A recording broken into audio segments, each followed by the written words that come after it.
Two of the NFL's top young quarterbacks will face off this weekend when Deshaun Watson's Texans visit Patrick Mahomes and the Chiefs.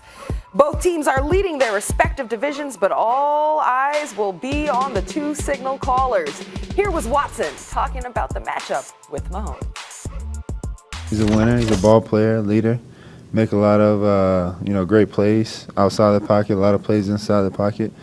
And he's like I said, the biggest thing, he's a winner. He's a strong arm, elusive, make a lot of plays with his legs, make great decisions, and he's very accurate. Sounds like you. Very similar. Let's welcome in former NFL defensive back Dominique Foxworth. What's up, Dominique? What's happening, Ross? Thanks for having me. You know this is not a fun Friday. It's a whole Thursday, and you don't have a tie on? Oh, yeah. You know Stephen A. is going to get you. I don't need a tie. Distracts from my natural beauty. We going to talk about that. We're going to talk about that another time. We'll talk about that another time. All right, Stephen A., starting with you. Which quarterback is more important to his team's success, Watson or Mahomes?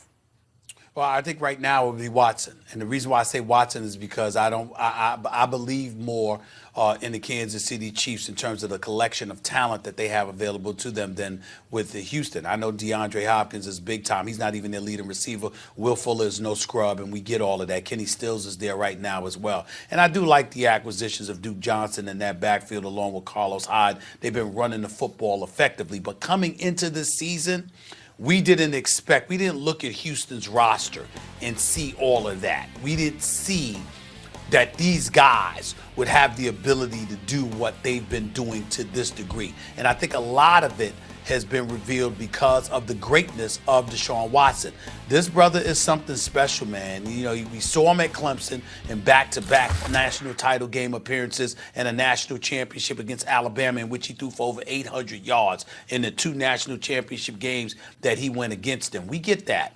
But we also got to look at what he's been doing in the NFL. We got to look at the questions that we've had about Bill O'Brien, the collection of talent that he's put around Deshaun Watson. I'm talking about questions coming into the season. Again, I've been very impressed with what I've seen from those guys.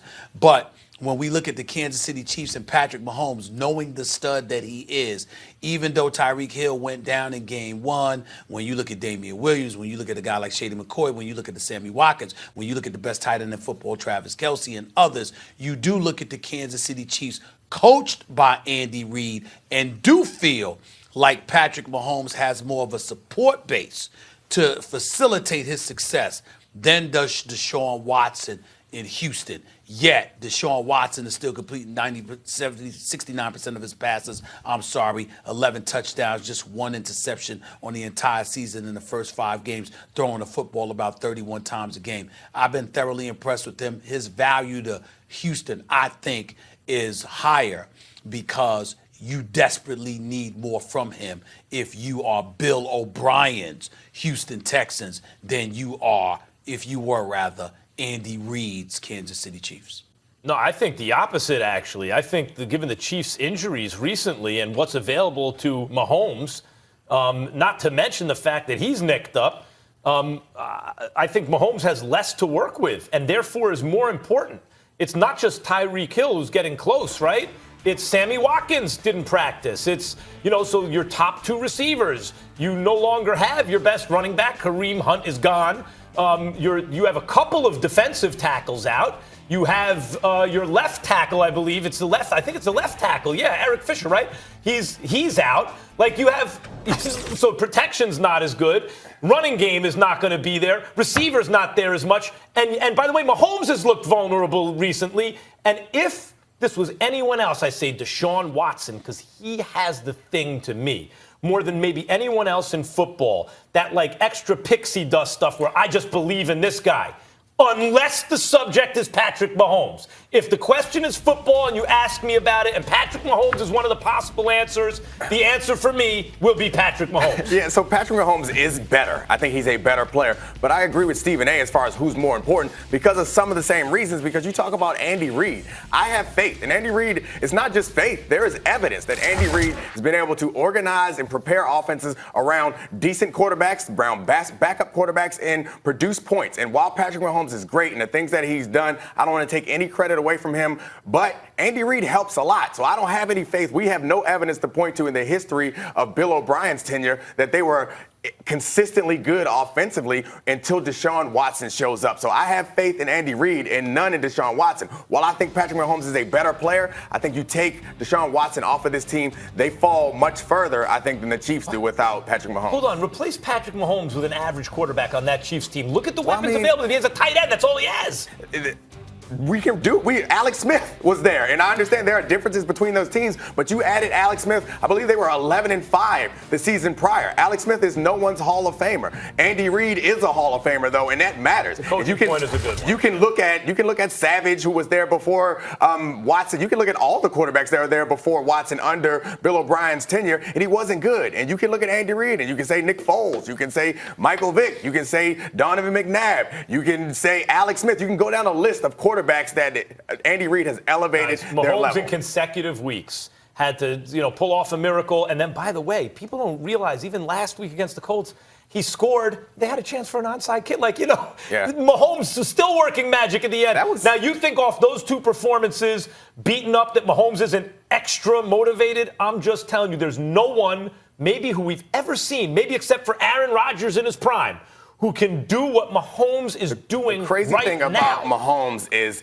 the worst game he's had by QBR was last week, and he went for 300 yards, a touchdown, and no interceptions. His highs are higher than everyone else's, and his lows are higher than everyone else's. He is the best player in the league, but I have faith that Andy Reid can do something more than I do in Bill O'Brien with that team. And that diminished defense, that's the calling card of Houston at one point, was that great defense, and it's not the same. A question for Dominique.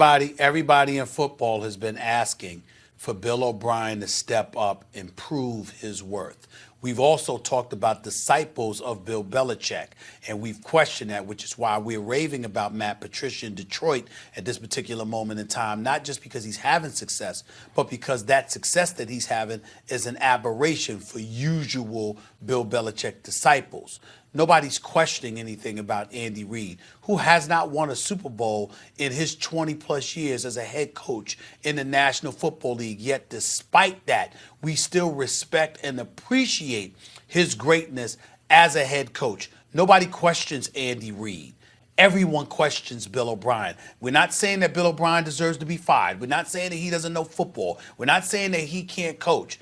But we do look at Bill O'Brien and ask a question about what is it that he's really accomplishing, because he did work on the offensive side of the ball, and before Deshaun Watson arrived, you found yourself scratching your head at the inability of Bill O'Brien to really get that offense going. But now that Deshaun Watson is there, you don't have that question now. Yeah, and even Bill O'Brien was struggling with Deshaun Watson early last year before they got it going. Real quick, Dominique. And a couple of games this year. Patrick Mahomes didn't exist. The Martians abducted him, or they just outlaw Patrick Mahomes, right? He's too good. Is Deshaun Watson in the running for best quarterback in the game?